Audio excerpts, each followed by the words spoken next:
धर्म क्राइम से।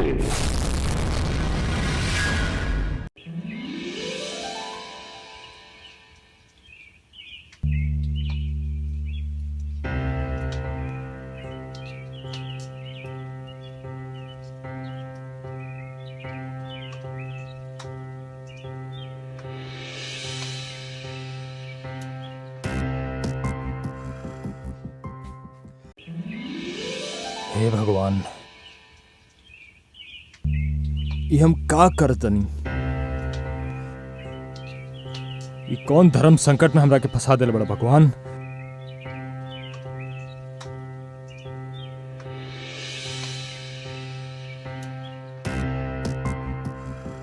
कहाँ बिया तार पत्नी सावित्री?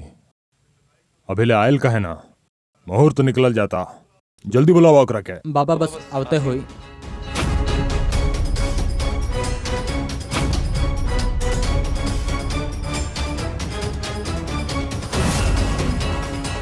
प्रणाम बाबा जी। चिरंजीवी रहा। प्रणाम बाबा जी।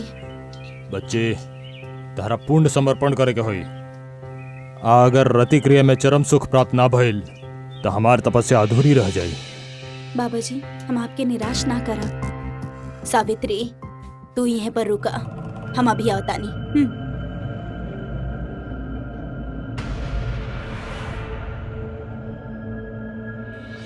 हम कैसे का करें? बाबूजी प्रणाम। खुश रहो बेटा। का वो कार्य खातिर तैयार बानी? हाँ, बहू एक बार फिर से सोच लो। तू कौन तरीका के कार्य हमरा से करावल चाहता रू? अगर हम ये काम कईनी तब एक जन्म में हमार कोनो प्रायश्चित ना हो पाई। बाबूजी, ऐसे आप शब्द मत बोली। और ये सब अब कोनो जानबूझ के थोड़ी करतानी कि जौन भी कुछ करतानी आप अपन पोता के जान बचावे खातिर करतानी। और ये सब बाबा के आदेश समझी या विनती। ई रति क्रिया चरम सुख तक होके के चाहिए। बाबूजी, दिमाग खराब हो गया बहू। ए उम्र में हम अपन पोता के बहू के साथ दुष्कर्म करब? हम आपके अलावा केहू और पर भरोसा भी तना कर सकेली। और सोची ना, बहू भी सत्या के जान बचावे खातिर कितना बड़ा बलिदान दे रहल बाड़ी। और घर के बाद घर में रह जाई, जगह साई भी ना होई। और बाबा कहले बाड़े कि ई शुभ मुहूर्त आजे बाता, ई आजे करे के पड़ी बाबूजी।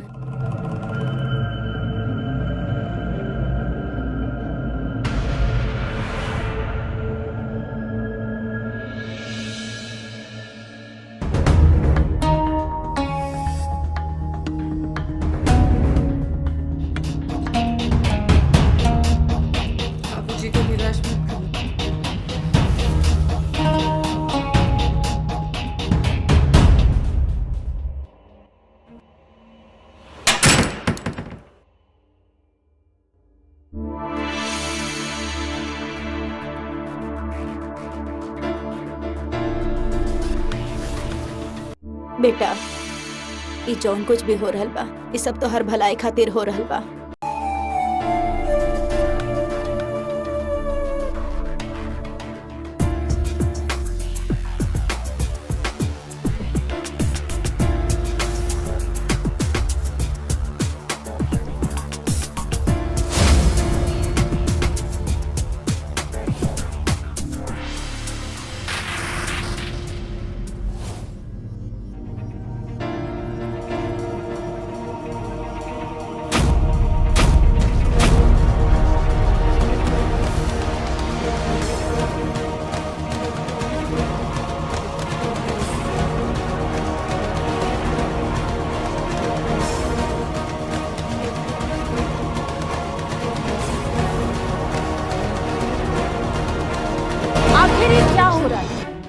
दादा अपन पोता के पत्नी के साथ शारीरिक संबंध बनावत रहे, वो हो पूरा परिवार के अनुरोध और विनती पर। आखिर ऐसा का कारण रहे?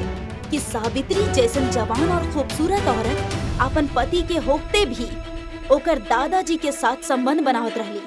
सबसे आश्चर्य के बात ई रहे कि सब में सावित्री के भी सहमति रहे। नमस्ते, हम सुनीता पांडे आप सभी के स्वागत करतानी आपके पसंदीदा शो सावधान क्राइम में। ऐसा दिल दहलावे वाला घटना के बारे में जाने खातिर हमनी कुछ समय पीछे जाए के होगी।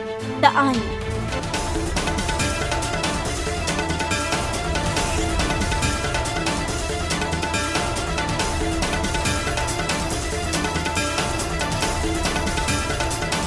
बाबा जी, आप हमार प्रार्थना पर आज शादी की रात यहाँ पर धरले बनी।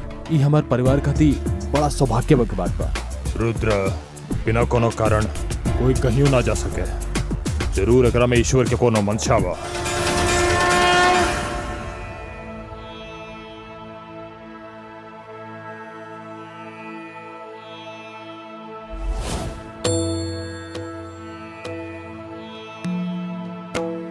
प्रणाम बाबा जी। चिरंजीवी रहो। बाबा जी, ई बा हमार पुत्र सत्य प्रकाश और ये हमार बहू सावित्री। खुश रहो। ई लो अलकनंदा के प्रसाद हिमालय से ले लो, ग्रहण करो। जा बहू, तू हो बाबा जी से आशीर्वाद ला और अपन नया जीवन के शुरुआत करा। प्रणाम बाबा जी।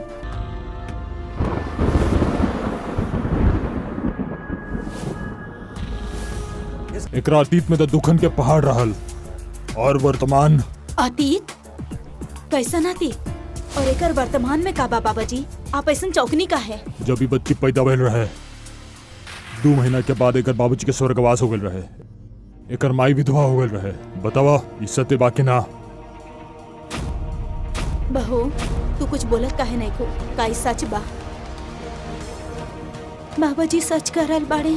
आई लड़की जब 13 बरस के भइल, एकरा गलती से एकरा घर में आग लागल रहे। अब गाँव वालन ने एकरा जान बचौले रहवन। कहा ई बात सत्य बा कि ना? जी माँ जी, बाबा जी सच बोल रहा बाड़ी। अगर ये बात सच बा तो तहार बुआ हमनी के बतैली काहे ना, और हमनी से ये बात काहे छुपा के रख ली? लेकिन माँ, इकुल बात बुआ काहे बताई है? हाँ, उनकर का लिहल दिहल हमरा और सावित्री के शादी से। हाँ सत्या, तू बात तो सही कहता रहा, लेकिन बेटा सावित्री के ऊपर क्या क्या घटनाएं बीती ओकरा ऊपर।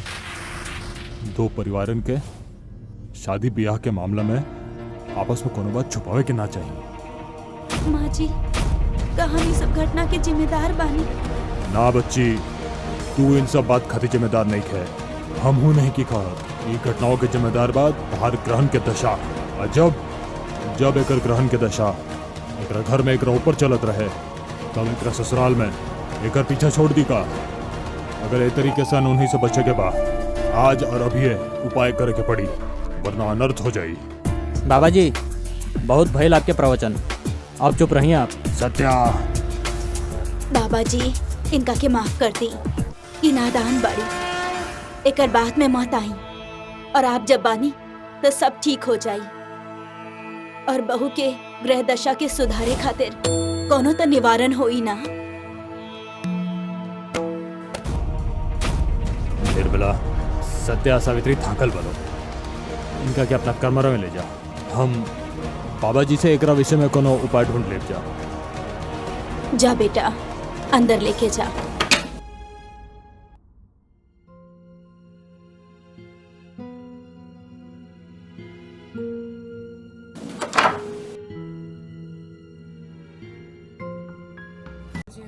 तुम ध्यान मत दो इन बाबा के बात पर।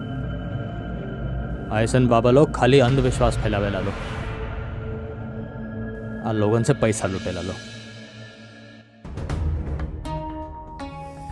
पता बा, तू बहुत खूबसूरत बड़ो, बिल्कुल हमार सपना के राजकुमारी जैसे। आओ, ये जिंदगी की नई शुरुआत कर जाओ।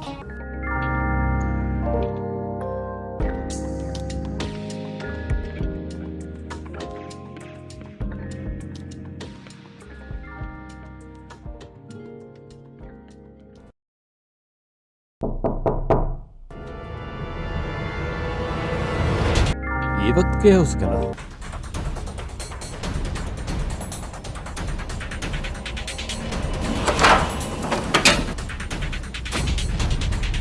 माँ तू ए वक्त सॉरी बेटा, हमरा पता बा हमरा ए वक्त ना आवे के चाहत रहे, लेकिन बात ही कुछ ऐसन रहे कि ई का कहतानी आप बाबा जी, आज ही तो दुल्हन के घर लेके आयल बा सत्या। जौन कहतनी सत्य कहतनी। तहार बेटा के जीवन खाती, सत्य प्रकाश के जीवन खाती। आज रात अगर तहार बेटा बहू में संबंध हो गइल तो तहार बेटा के मौत निश्चित बा। फिर ओकर जान कोनो ना बचा सकेला। तहार बहू के ग्रह योगे ऐसन बा। माँ तू कैसन दुखियन उसी बात करता रू। लोग आज के जमाने में तरक्की करता लो, तू का पुरान बात लेके बैठल बड़ू। तू जा। सावित्री, हम तो जा रहल बानी, लेकिन जब बाबा तहर अतीत के बारे में सब सच बतैले हैं तो का तोहर भविष्य के बारे में ना बता सकेले? बहू, हम तहर आगे हाथ जोड़तानी, का तू अपन शारीरिक सुख के खातिर अपन पति के जान खतरा में डालबो? माँ प्लीज, कम से कम आज के दिन ओकरा दिमाग में कुल वहम त ना डाली। रात बहुत हो गई बा, आप सो जाएं। चली।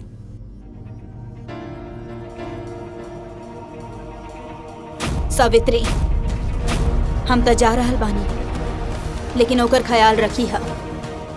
हम ही हमरा खातिर ना, तहर सुहाग खातिर कहतानी।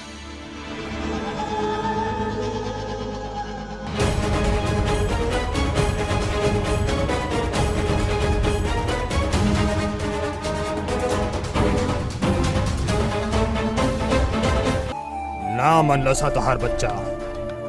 मानी कहे यू ना, तहार बहू के ग्रहयोग ओकरा से करावता।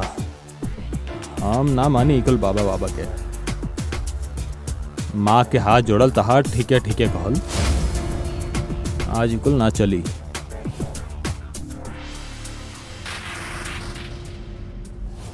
आज रहे दे दानी ना प्लीज। काहे भाई, आज सुहागरा था हमने के, आज ना रहे दे हम। अरे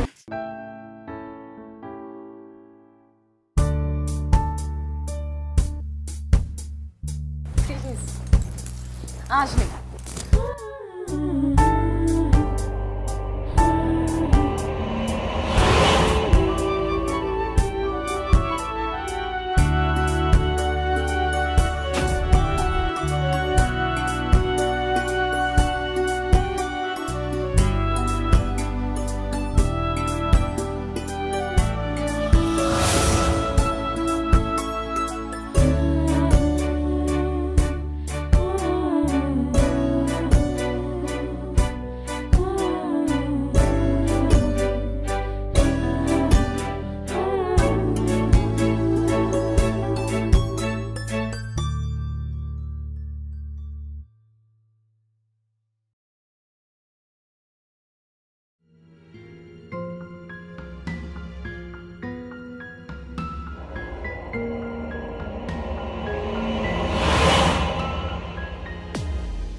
हम तरह के रात के हाथ जोड़ के कुछ कहले रहनी, बात मान लू कि ना तू?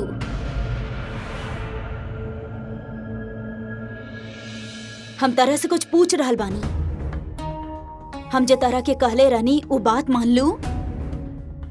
माँ जी, हम अपन पति के कैसे मना कर सकेनी? आप भी तो कबो केहू के पत्नी रहनी, तो आप हमार मजबूरी समझ सकेनी। निर्मला, निर्मला। अरे का भइल बाबूजी, आप इतना परेशान काहे बानी? निर्मला, सत्या। सत्या? का भइल सत्या के? सत्या के एक्सीडेंट हो गइल बा। का? ना है राम, ना ही ना हो सकेला। दादाजी कहनी ये सब झूठ बा। कर देलू ना तू ये सब? हाँ, कर देलू ये सब। अब शगुन तू अभी झूठा आंसू बहावे की कोनो जरूरत नहीं के। काले रानी हम शगुन कहेंगी। बहू तू सावित्री के कहे को सतारू, पहले हॉस्पिटल चले के देखल जाओ कैसन बाऊ। दादाजी हम आपके साथ चला। हाँ हाँ हाँ, चलो चलो चलो। तारा चाहे के कोनो जरूरत नहीं के। अब तू वहाँ जाके भी कांड करबू ओकरा मार डलबू का कोनो जरूरत नहीं के। का करता रू बहू तू होश में तो बाड़ू, कैसन भक्की भक्की बात करता रू। एकरा में एकर का गलती बा। चल चल तू चल, कुछ ना चल।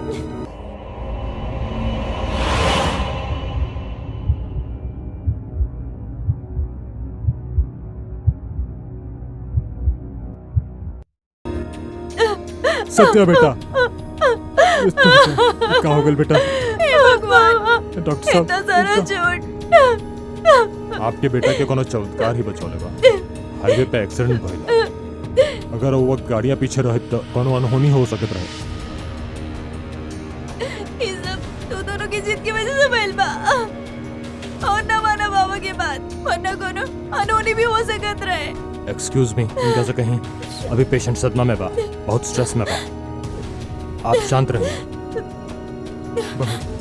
तनी शांत हो। अच्छा, तनी फ्रैक्चर बा बाया हाथ में जी। कुछ टाइम बाद इनका फ्रैक्चर बांध दिया। नर्स आइए।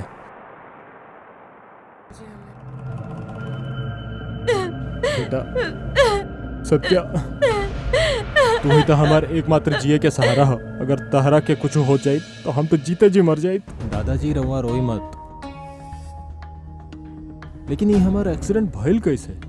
आगाह कैले रहले बाबा जी, लेकिन तू दोनों ना मानला। शायद बाबा जी के पास एकर कोनो उपाय हो कि। बिल्कुल बिल्कुल बिल्कुल, सब ठीक हो जाए बेटा, सब ठीक हो जाए, चिंता मत करो, सब ठीक हो जाए। सुनिए जी, हम ना आपके अब कोनो भी जिद ना सुनब। हमर माँ जी बाबा जी के आश्रम जाहिब और वो आपके जिंदगी बचावे खातिर जौन भी समाधान बताई है हमने वो सब करा। प्लीज आप हमरा से वादा करी, आप हमार साथ दे। आज से जौन बाबा जी कही हैं उहे हम करब।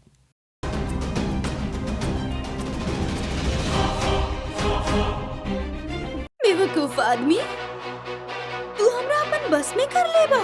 तू जाने ला ना इतना जिंदगी बर्बाद कैले बड़ा। बाबा बचाला हमारे इकलौती बेटी के चुड़ैल के चुंगल से, बचा ले एकरा के चुड़ैल से। हम ना छोड़ब केहू के, सबके बर्बाद कर दे। बुझाता तू एक तरीके से ना मन बे, तोरा के तो पताल लोग भेजे के पड़ी। हम ना जाए,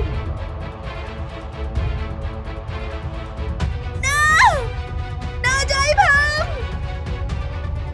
ना बर्बाद कर दे सबके, ना जाए।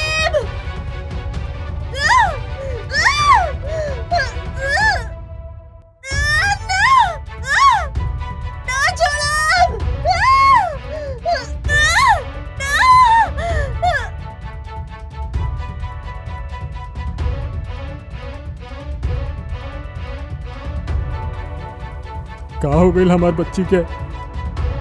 शांत शांत।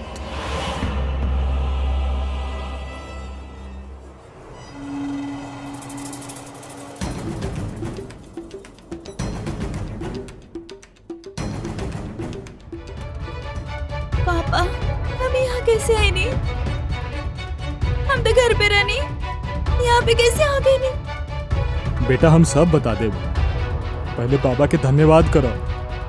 इनकरे कृपा से तू ठीक भइल बड़ू। खुश रहा। चलो बेटा, प्रणाम बाबा जी।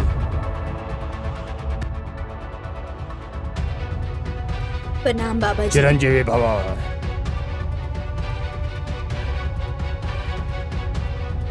जौन बात के डर रहल वह घटना घट गई ना बाबा जी, वैसे आपकी कृपा से सत्या ठीक दबा, लेकिन आगे के का उपाय बा बाबा जी?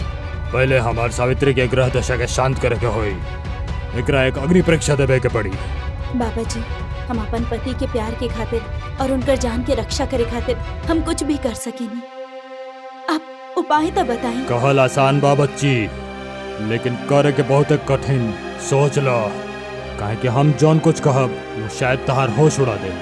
बाबा जी, आप कहीं तो सही, हम कुछ भी करे खातिर तैयार बानी। तो सुना, तारा 16 शनिवार ऐसन पुरुष के साथ संबंध बनावे के पड़ी जौन 60 साल से ऊपर के हो।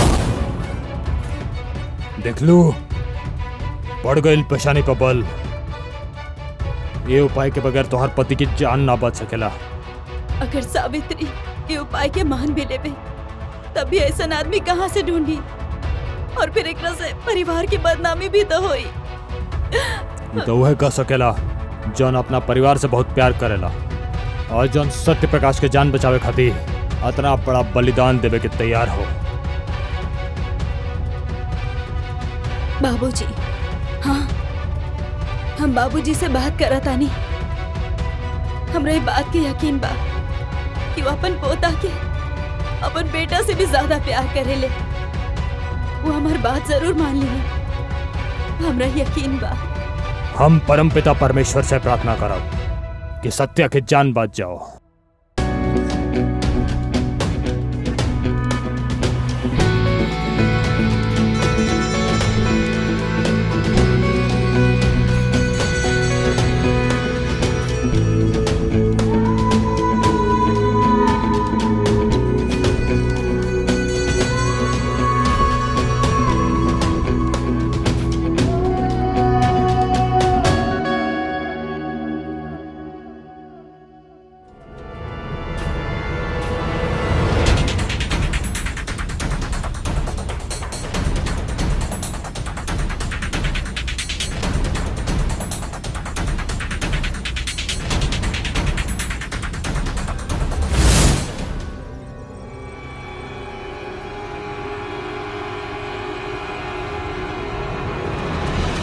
लोग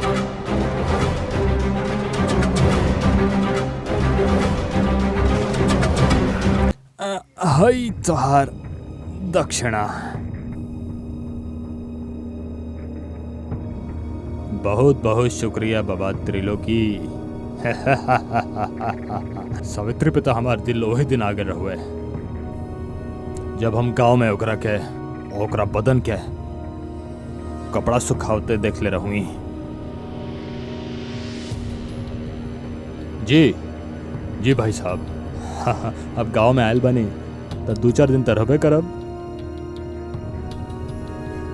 कैसन बात करता नहीं भाई साहब। अरे सांझ के खाना हम आपे के साथ खाइब जी। और भाई साहब बाकी सब ठीक बा?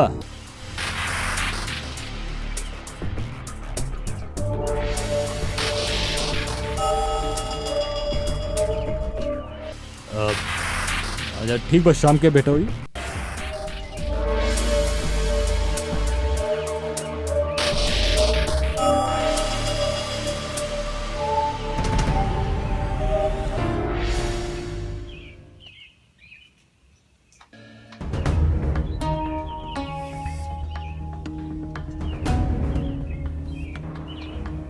अरे प्रताप जीजा जी कब आई गांव से? अरे कन्हैया, हम तो 2 दिन पहले ही आयल बनी। आ तू सुनावा, सब ठीक बना? हाँ ठीक बा सब। और घर पे सब कैसन बालो? सब बढ़िया बा। अच्छा ये बतावा, ई सामने जन लड़की बिया उ के हो? अरे वो अपन सावित्री दीदी के भांजी हो। बहुत बदकिस्मत बिया उ। लेकिन आप ई कुल कहे पूछा तनी? बता देव। अच्छा प्रणाम जीजा जी। प्रणाम।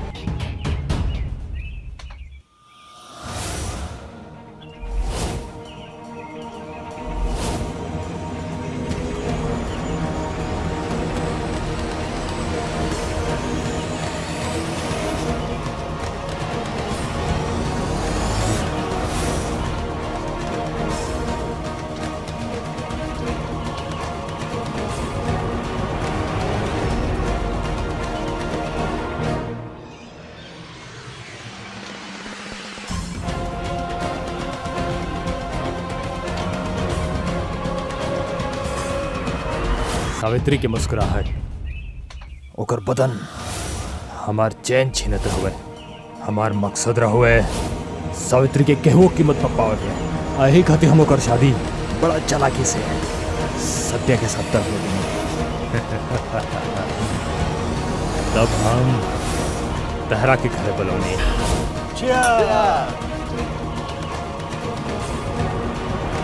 रुद्र, तहरा तो पता बा, तहरे कहला पर हम बाबा वाले लाइन पकड़ ले रहो। अभी देख, आज हम यशो करतनी, अब पैसों कमावत आनी। दिन में हम तांत्रिक बाबा बन जाएंगे और रात में एक अय्याश आदमी। तू तो जानता रह रुद्र कि दुनिया में जोनो इंसान पैदा होला वो बगैर परेशानी दुख और तकलीफ के ना होला। ये खातिर जोनो को इंसान हमरा पास आवेला हम ओकरा से पूछे नहीं परेशान हो ओकरा एक के 4 तरीका के उपाय बतावे नहीं ओकरा में से एगो उपाय सही निकल गई तो इंसान जिंदगी खातिर हमार शिष्य बन जाए। लेकिन रुद्र ये बताओ तू हमरा के काहे बुलावला? अरे यार ई समझला कि बुढ़ापा में जवानी छा गइल बा। अच्छा ये तो बहुत बढ़िया बात बा के हाउ खुशनसीब जौन तहर नींद हराम कर ले बिया। देखबा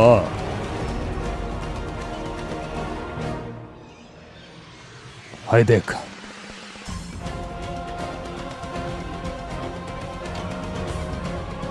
ई काहे ऐना कमाल के अरे ये तो बहुत छोट लड़की हो अरे जवान हो। अरे यार यह तो दिक्कत बा। अरे तू चाहत का बड़े हम सत्या के ब्याह एकरा साथ करवा देना। तो तू सत्या के बीवी के साथ? अरे का फर्क पड़ेला हम तहरा एकरा खाती अच्छी खासी मोटी रकम दे दे काहे कि हमार बहू निर्मला पूजा पाठ भविष्यवाणी पर बहुत विश्वास करेले। यही खाती सावित्री के हम बहुत सारी कहानी ओकरा गांव से मालूम कर लेले बनी। सही वक्त आइला पर तहरा हमारा घर आवे के हुई और सबके सामने तहरा कुछ ओकरा पास्ट के बारे में बतावे के। बहुत कमीना इंसान हवे रे तू। अपना हवस के भूख मिटावे खातिर ते अपना पोता के ही एक्सीडेंट करवा दिले। अरे एगो छोटा सा एक्सीडेंट करेले बनी ताकि वो जिंदा बचल रहे खाली डरे मरो ना। अच्छा पोता के पत्नी के आपन हवस के शिकार बनावे के साजिश पूरा तरह से रुद्र प्रकाश के रहे। वो अच्छा तरह से जानत रहे कि ओकर बेटा के पत्नी निर्मला यानी पोता के माँ ऐसन कर्म कांड पे पूरा तरह से यकीन रखेली। यही से वो योजना अनुसार अपन पोता के जान बचावे खातिर ये सब करे खातिर राजी हो गई। एकरा खातिर बेचारी निर्मला अपन होनहार पढ़ल लिखल बेटा के अंधविश्वास के राह पर डाल देली और सत्य प्रकाश ये सब खातिर राजी भी हो गई। बाकी कहल जाला ना कि पाप के घड़ा एक न एक दिन फूट ही जाला।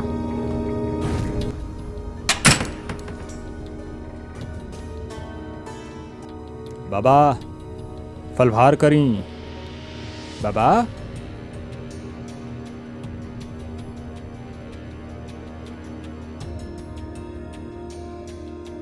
बाबा फलहार करी। बाबा फलहार। बाबा बाबा बाबा बाबा बाबा बाबा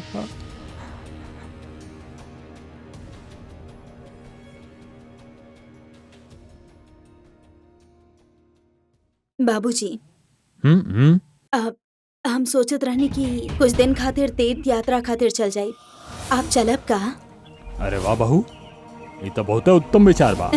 हम यही बारे में कुछ सोचत रहूं। कब का प्लान बा? प्लान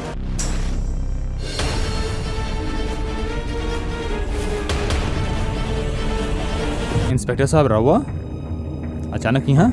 जी हाँ हम रहुआ के त्रिकाल बाबा के हत्या के खबर दिले आयल बनी यही खाती है चलैनी। का बाबा जी की हत्या? ये का कहता नहीं रहुआ इंस्पेक्टर साहब? बाबा तो भविष्यवाणी करे नहीं तो का उनका हत्या के बारे में उनका के पता ना चली? ना बाबा के और ना बाबा के हत्यारा के पता रहल। बाबा के चेला ने बाबा के काला कारनामा उजागर करे खातिर आश्रम में एगो गुप्त कैमरा लगावल रहुआ। बाबा के हत्या के वारदात ओकरा में रिकॉर्ड हो गई।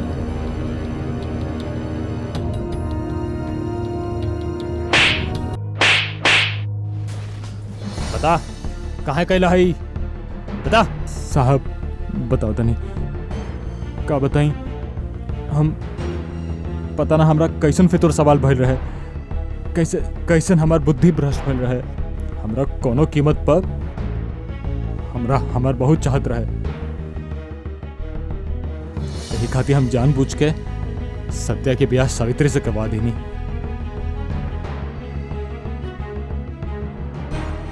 लेकिन अब सवाल ये रहा कि हमार बहू हमरा के कैसे मिले।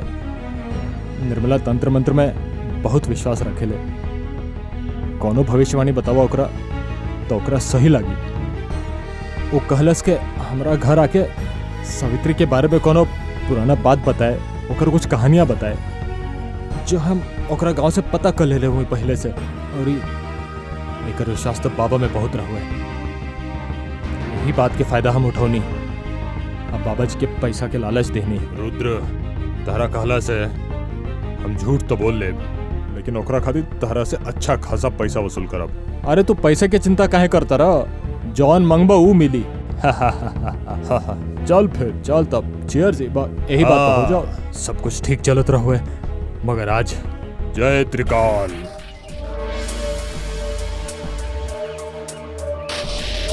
त्रिकाल है रखा तहार आखिरी इंस्टॉलमेंट।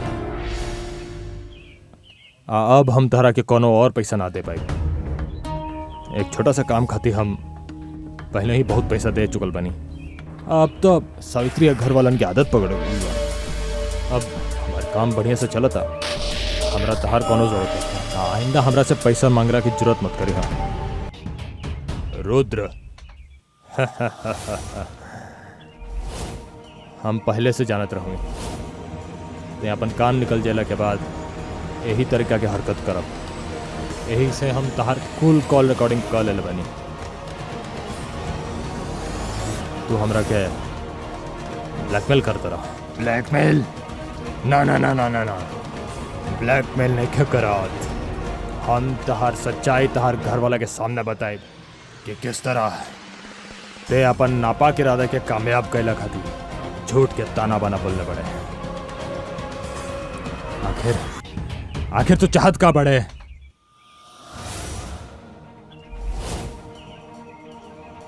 हम हूँ सावित्री के साथ शारीरिक संबंध बनावल चाहता नहीं। त्रिकाल, अगर ते ओकरा के काम खातिर ना मनवले तो हम तहार सारी कॉल रिकॉर्डिंग सत्या के भेज देब।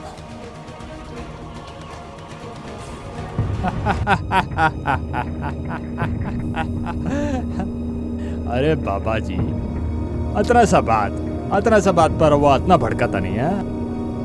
अरे बाबा जी, आपने पहले बतावत रही था ना तो हम आपके इंतजाम पहले ही कर देत। आई ताजुए कर दे। अरे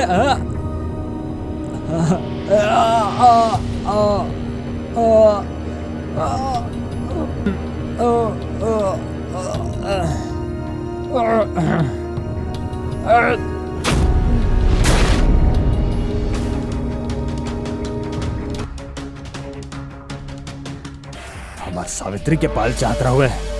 हमार सावित्री के पाल चाहत रहुए। लाज आवे की चाहिए तोरा जैसन कुछ नीच लोगन के कारण समाज में लोगों का रिश्तन पर से विश्वास उठ गइल बा। तारा के दम कड़ा से कड़ा सजा दिलवाइब। ले जाओ एकरा के। आप लोग तो पढ़ा लिखा लागत तानी जा। ये तंत्र मंत्र की बात पर वो कैसे विश्वास कर लेनी।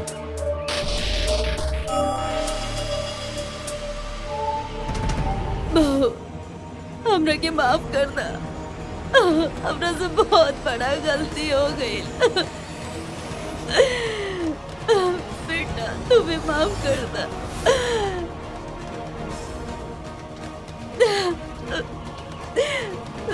हमरा के माफ कर दा।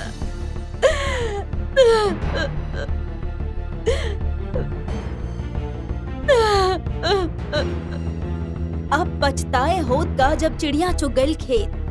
ऐसन ही आपन मूर्खता के वजह से ई परिवार के साथ ही सब भइल। बाबा और रुद्र प्रकाश के आपन पापन के सजा मिल गई। उहाँ निर्मला, सावित्री और सत्य प्रकाश आपन रिश्ता के मर्यादा के लांघ चुकल रहले।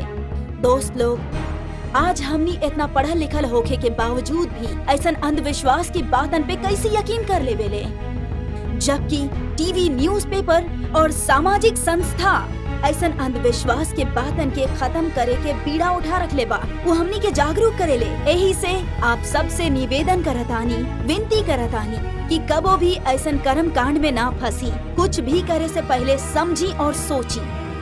हम सुनीता पांडे फिर आपसे मुलाकात करब एगो नया कहानी के साथ। तब तक सुरक्षित रही, सतर्क रही। जय हिंद।